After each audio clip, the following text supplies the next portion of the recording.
අප රකින මහා සයුර රැකගනිමු.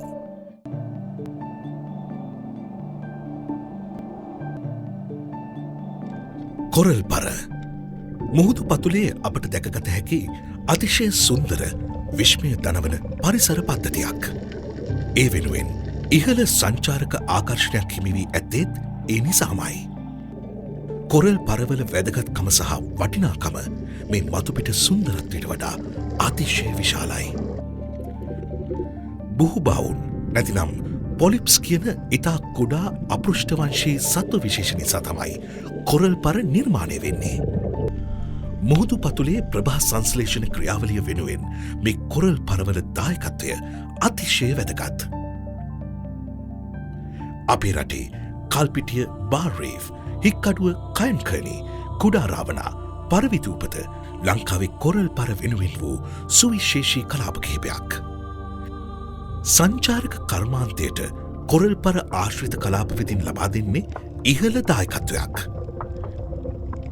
මත්ස්‍ය වර්ග සහ තවත් සමුද්‍රජීවීන් බොහෝ ප්‍රමාණයකට වාසස්ථාන සහ ආහාර සැපීම අතින් කොරල් පරවලට සමුද්‍ර ජෛව විවිධත්වයට විශාල දායකත්වයක් ලබා දෙන්නටත් හැකි වෙනවා. දීවර කර්මාන්තයට කොරල් පර වෙතින් මහඟු සේවයක් ඉටුවෙනවා. කොරල් පර විනාශය ඒට ඉතා තදින් බලපානට හැකි. ඒ මත්ස්‍ය බෝවීම අවමවීම නිසයි.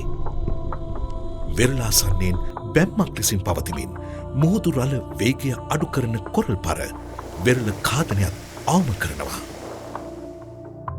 කොරල් පර නොසලකාහරිනට බැරි තරම් සේවයක් සිදු කළත් මේ වෙනකොට ක්‍රමයෙන් කොරල් පර වෙනසී යෑමේ තර්ජනයට මුහුණදී තිබීම කනගාටුවට කරුණක්. කොරල් පර විනාශවීමට බලපාන ප්‍රධානම හේතු ලෙස ලෝකගෝලයේ උණුසුම මුහුදට එක්වන අපද්‍රව්‍ය අවශේෂ සුපෝෂණය ප්ලාස්ටික් පොලිතින් ආදිය දැක්විය හැකි. අහිතකර දැල් ආම්පන්න මොක්සිනෙට් ආදිය භාවිතය මෙන්ම ඩයිනමයිට් ගැසීම බොටම් ට්‍රෝලිං වැනි අතිශය අහිතකර ක්‍රමවේදත් විශාල ලෙස බලපානවා. අපිට කොරල් විනාශය නවත්වන්නට කළ හැකි දේවල් මොනවාද? විශේෂයෙන්ම සිය ජීවිකාවට ඍජුවම බලපාන බැවින් දීවර ප්‍රජාව සහ සංචාරක කර්මාන්තයට සම්බන්ධ අයද මේ ගැන අවධානය යොමු කිරීම අතිශය වැදගත්.